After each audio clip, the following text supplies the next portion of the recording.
aqui o teu servo, fala no irmão na palavra, Senhor, e no meu coração.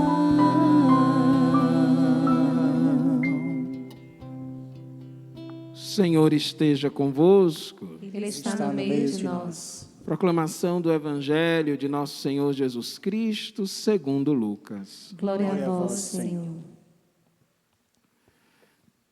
Naquele tempo, Jesus convocou os 12 e deu-lhes poder e autoridade sobre todos os demônios para curar doenças, e enviou-os a proclamar o reino de Deus e a curar os enfermos. E disse-lhes: não leveis nada para o caminho, nem cajado, nem sacola, nem pão, nem dinheiro, nem mesmo 2 túnicas. Em qualquer casa onde entrardes, ficai aí. Daí é que partireis de novo. Todos aqueles que não vos acolherem, ou sairdes daquela cidade, ao sairdes daquela cidade, sacudi a poeira dos vossos pés, como protesto contra eles. Os discípulos partiram e percorriam os povoados, anunciando a boa nova e fazendo curas em todos os lugares. Palavra da salvação. Glória a vós, Senhor. Que pelo Evangelho anunciado, perdoe o Senhor os nossos pecados. Louvores a vós, ó Cristo. Meus irmãos, a providência nos mandou hoje, nesse dia em que suplicamos para que o Senhor derrube as muralhas em torno da nossa família.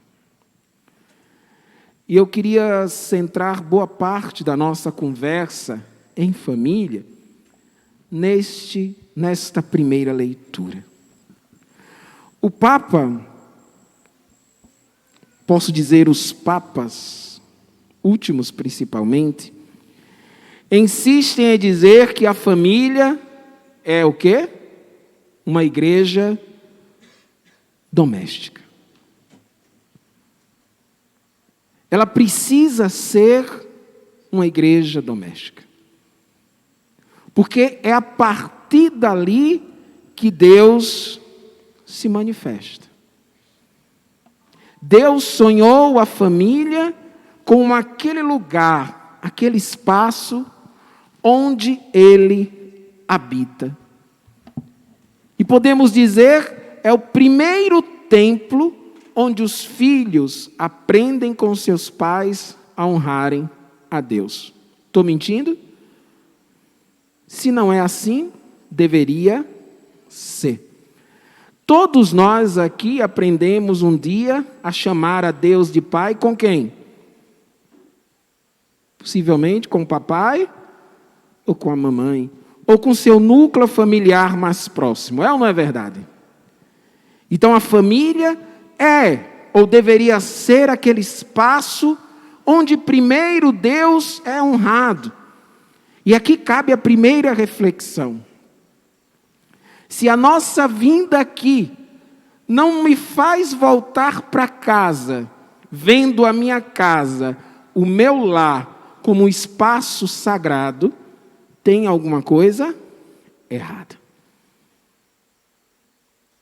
Antes de reconhecermos este espaço ou qualquer espaço religioso, precisaríamos escolher, perceber na nossa casa um espaço sagrado. E eu não estou falando daquele espaço porque lá em casa tem um santuário, ou porque tem o quadro do coração de Jesus, ou porque tem algumas imagens.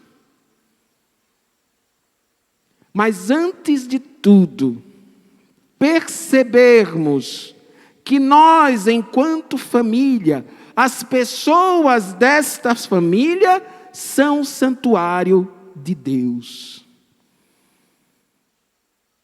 Ou você nunca pensou nisso? A gente esquece disso.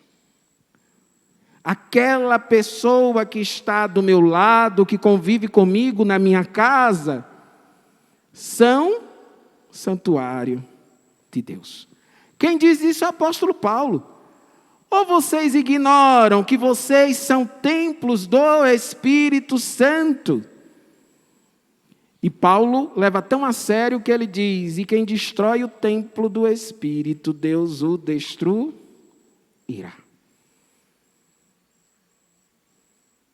Descobrir na minha casa que Jesus habita naquela pessoa que me é mais próxima. Quem é o meu próximo, Senhor? Perguntava o fariseu a Jesus. Quando Jesus contou a parábola do bom samaritano. Quem era o meu próximo? Quando Jesus diz: ao menor dos teus irmãos, o que você fizer, a mim que você faz. Isso, antes de tudo, vale para dentro da casa da gente. Como é bom ver Jesus nos irmãos aqui da comunidade. Já viu o ministério cantando, como é bonito, né? Oh, menino santo, bom. Olha para o diácono e diz: oh, diácono bom. Vai perguntar a mulher dele, né? Perguntar aos filhos, né? Você só conhece alguém quando come 1 quilo de sal com ele junto. Ver Jesus nos outros é fácil. Porque aquele eu vejo, depois eu vou para minha casa, ele nem conhece os meus defeitos, nem conheço o dele. E normalmente a máscara social faz com que a gente tenha todas aquelas atitudes sociais, e a gente é promotor da própria imagem, não é verdade? Mas lá em casa as pessoas me conhecem como eu sou. Eu posso fazer todas as caras de piedade para minha esposa. Quantas vezes eu estou pregando e ela está ali na assembleia assistindo? Está aqui hoje não, né? Mas ela na assembleia assistindo, não dá tempo nem chegar no carro. Você escutou o que você pregou? Você escutou o que você disse? Os filhos também foram crescendo. E quando a gente era incoerente na ação educativa com eles, ele dizia: pai, não é assim que está escrito? E pai cai a cara, né? Dos nossos a gente não pode se esconder. E a gente precisa perceber a nossa casa como o templo onde Deus habita.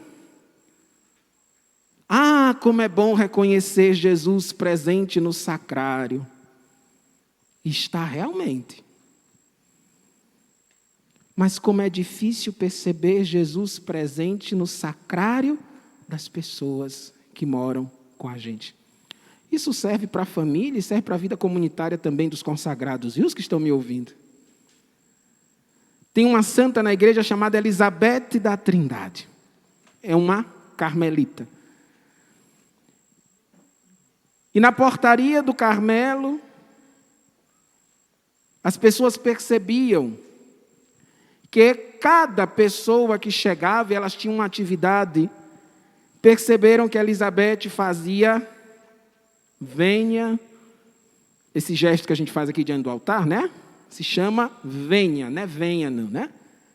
É venha, quer dizer reverência. A Jesus sacramentado, fazemos reverência profunda ao altar. A Virgem Maria e aos santos, leve reverência. Né? E ela fazia venha profunda às pessoas que chegavam na portaria. E alguém perguntou e disse: que é isso que você está fazendo? Por isso o nome dela é Elizabeth da Trindade, porque ela contemplava esse mistério da Trindade. E ela diz: porque dentro dessas pessoas tem o céu. E a Trindade Santa mora nelas. E quando eu faço venha, é para não me esquecer que Deus habita nessas pessoas. Por isso a minha casa deve ser templo onde Deus habita. Onde a fórmula trinitária acontece, pai, mãe e filhos, não é assim? Onde o modelo também da Sagrada Família acontece, minha família também é sagrada, precisa ser sagrada. Quando Deus insistiu e quis, decidiu enviar o seu filho, ele decidiu enviar o seu filho no seio de uma família. Deus poderia ter mandado Jesus de toda forma, ele é Deus. Mas se o pecado entrou no mundo através da primeira família, através da família de Nazaré, entra no mundo a salvação. Por isso Deus não dispensou José, embora não sendo pai biológico de Jesus, Deus o constituiu pai, tutor, cuidador de Jesus. Porque naquela estrutura, e por isso escolheu uma jovem comprometida, que tinha um projeto de constituir uma família, mas deu a esta família um fruto sagrado. E por todo o processo que uma família se constitui, a família de Nazaré também foi constituída para servir de sinal do sonho de família que Deus gostaria que todos nós fôssemos e tivéssemos. E aí, vamos aqui para o texto de Esdras. Esdras, no final do cativeiro, eles conseguem a reconstrução do templo de Jerusalém. Eles voltam do cativeiro para a reconstrução do templo. E quando eu rezava pensando, Senhor, como é que nós vamos falar esta noite a partir desse texto para a família, sobre família? E aí o Senhor me lembrou isso. A família é um templo. É um templo. Mas nós perdemos a sacralidade desse espaço. E é preciso que, como Esdras, cada pai e cada mãe rasgue suas vestes em penitência e consiga enxergar que muitos dos nossos lares estão em ruínas. Não é assim que diz lá? O Senhor nos deu a graça de reconstruirmos o templo, porque esse está em ruínas. Quantas famílias em ruínas? Quantos casais já não se suportam mais e a sua relação está em ruínas? E esqueceram aquelas promessas do matrimônio que dizia, né? Serei para ti suporte, seremos uma só carne. Quantas relações familiares em ruínas dos pais com seus filhos, dos filhos com os pais. E precisamos pedir essa noite ao Senhor que, derrubando as muralhas que nos impedem de enxergar aonde estão os pecados familiares, a começar de você como membro, porque é muito bom apontar o pecado da minha mãe, do meu pai, do meu irmão, do meu parente mais próximo, de não sei quem, e não enxergar o que é que eu contribuo para que a minha casa não seja um templo sagrado. Eu estou mentindo, irmãos? Se a gente parar para pensar um pouco na casa de cada um, na minha casa, há sempre paredes para consertar, para que o templo de Deus seja ornado pelo amor, pela generosidade, pelo reconhecimento do outro, pelo perdão. E aí nesse templo também precisa ter a oração, o incenso do louvor, do elogio. Tudo aquilo que a gente faz no rito da liturgia, pode ter na nossa casa a refeição sagrada que nunca mais nós tivemos, que ninguém tem mais tempo de comer junto, de rezar antes da refeição. E todos aqueles laços que garantem uma relação sadia, nós deixamos ficar em ruínas. Porque ouvimos a todo mundo, menos a palavra do Senhor. E Deus quer, é desejo de Deus, nos libertar, mas só vai nos libertar se a gente tiver a coragem de Esdras, de cair de joelhos e suplicar ao Senhor. Sozinho eu não posso, sozinho eu não consigo, mas olha para nós com sua misericórdia, a começar em mim, Senhor. Transforma-me para que eu possa transformar os meus. E aqui vem a parte da palavra ligada ao evangelho de hoje.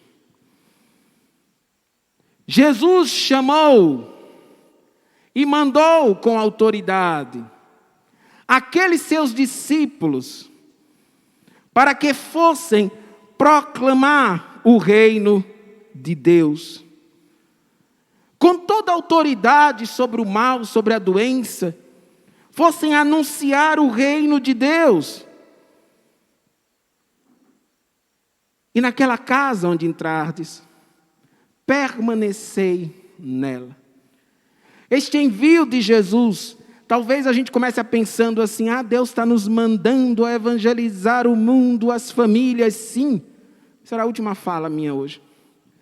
Mas antes de tudo, você que está aqui, que talvez tenha reconhecido na fala do diácono, dizendo, eita, o que é que eu faço? Minha casa está em ruínas. O santuário que é minha casa está precisando de restauração. Quem será o autor dessa restauração? Quem? Não é Raimundo Nonato. Diga, sou eu. E o Senhor está te capacitando. Nessa noite o Senhor está te dando os instrumentos. E o primeiro instrumento começa pelo poder da súplica. Quanto tempo você reza pela sua casa? Pelos seus. E quanto você se disponibilizou a Deus para servir de instrumento? Diácono, mas dizem que profeta não é bem ouvido em sua casa. É verdade. Mas Deus quer que você seja profeta na sua casa. Não para aperrear as pessoas lá. Nem ficar apontando os defeitos delas. Mas para amá-las. Porque é o cimento do amor que vai reconstruir as paredes de sua casa. Quem ama está evangelizando. Talvez a última coisa da ação seja o anúncio em si do evangelho. Mas se sua família sentir em você, como membro deste templo, uma restauração, eles desejarão também ser restaurados. Durante muito tempo eu achei que evangelizaria os meus. Eu sou baiano, né? Contei da outra vez para vocês. Lá em Salvador, que eu restauraria minha casa pelo tanto de discurso que eu fizesse para eles. Aí eu virei o chato de casa. E eu e minha pseudo-santidade não participava mais das coisas da família, né? Achava que tudo estava errado. Me colocava de longe. Até que um dia o Senhor me disse isso. Quem vai reconstruir a tua casa? Disse para mim, como disse para Francisco, Francisco, reconstrói a minha igreja. E aí eu me toquei e comecei primeiro a estar com eles. Estar com os meus.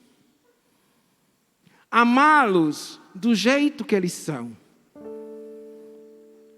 Porque não sou eu o salvador dos meus. Quem é o salvador dos meus? Jesus. E assim como Jesus achou um jeito e entrou na minha vida, Ele vai achar um jeito e vai entrar na vida deles. E por incrível que pareça, irmãos, todos aqueles testemunhos de presença, de fazer orações entre eles, de reunir os bebum, e minha mãe dizia, tá tudo bem, você vai rezar com eles assim? É assim mesmo. Depois que eu vim morar aqui na região, eu fiquei dizendo assim, vixe, e agora? Quem vai fazer essas coisas? Me surpreendeu quando no primeiro Natal eu recebi a ligação de casa, ei, a gente quer fazer aquela oração de Natal, como é que a gente faz? E chegar na Semana Santa e dizer, ei, aquela oração da Semana Santa, sabe? Manda aí o texto, como é que a gente faz? Minha mãe dizia sempre assim, quando eu dizia a ela assim, ei, vamos para a missa. Eu disse, vou não, porque eu não sou boa ainda não. E eu dizia, a senhora não vai ficar boa se não for, né? A missa é o lugar de quem quer ficar bom. Não é o lugar dos perfeitos.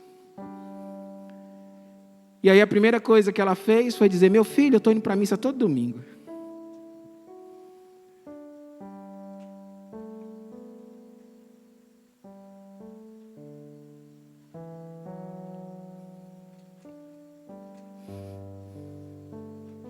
O diácono é chorão, viu? Principalmente quando fala dos deles.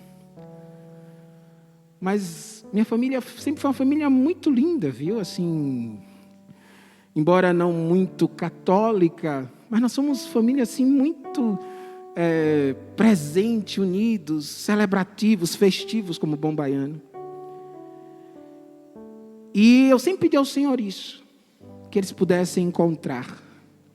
E foi interessante que, em certo momento da vida, eu só fazia rezar, pedindo ao Senhor isso. E testemunhar quando possível. Uma irmã minha se tornou budista. E mamãe, muito preocupada, disse, meu filho, sua irmã se tornou budista, e agora? Não tem problema não, mãe. Vamos falar com Nossa Senhora.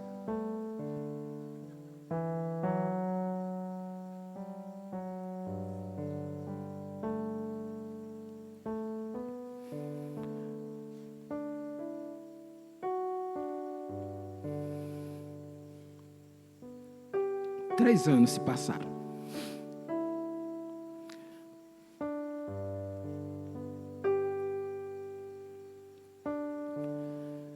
E todos os dias eu dizia a Nossa Senhora, minha mãe, para encurtar a conversa, no ano passado, ela teve uma experiência belíssima. Porque mamãe insistia, você não vai dizer alguma coisa à sua irmã? Eu digo, eu não. Nossa Senhora vai dizer. E um dia ela disse à mamãe, eu quero me confessar. Eu digo, oxe menina, o que foi? Ontem eu tive uma experiência com Nossa Senhora.